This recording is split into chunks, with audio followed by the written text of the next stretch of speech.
ou les CPE.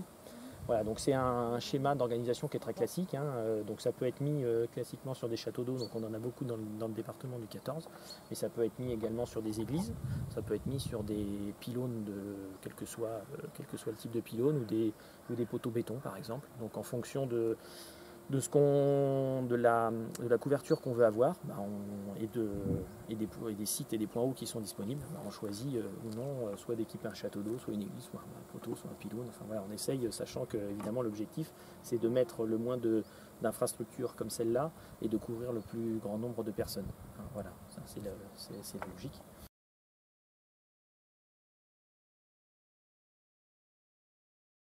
La population visée, donc là ici c'est un programme généralement sur tous les programmes sur lesquels on travaille, c'est des programmes qui sont initiés par la puissance publique, bien souvent les conseillers généraux ou les conseillers régionaux, dans certains cas, et qui au travers d'une volonté politique d'aménagement du numérique du territoire, confie à des entités qui ont l'habitude de déployer de la fibre optique, faire du dégroupage ADSL. Donc c'est ces entreprises-là qui sont choisies par les départements. Dans le cas présent, ici sur le Calvados, c'est Tutor, qui a donc créé une société ad hoc à travers une délégation de service public. Le Conseil général a délégué la compétence de construction du réseau et de son exploitation sur un certain nombre d'années à Tutor, qui a créé une société ad hoc qui s'appelle Tutor 14, Tutor Calvados, sur le département.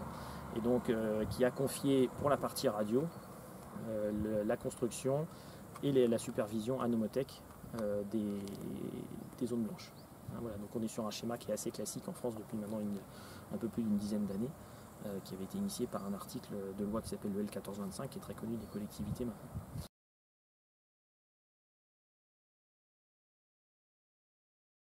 Nous, ce qu'on fait, c'est que, alors sur le programme du Calvados, il est un petit peu particulier parce qu'il est assez récent, et l'objectif politique, c'était faire accéder le très haut débit, donc la fibre optique, au maximum de la population, 100% de la population.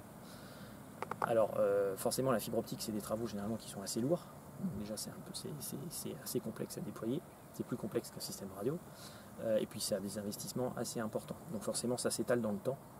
Et généralement ce que retiennent les collectivités, c'est de trouver des dispositifs qui vont permettre aux populations d'avoir une réponse tout de suite, même s'ils n'ont pas encore la fibre optique.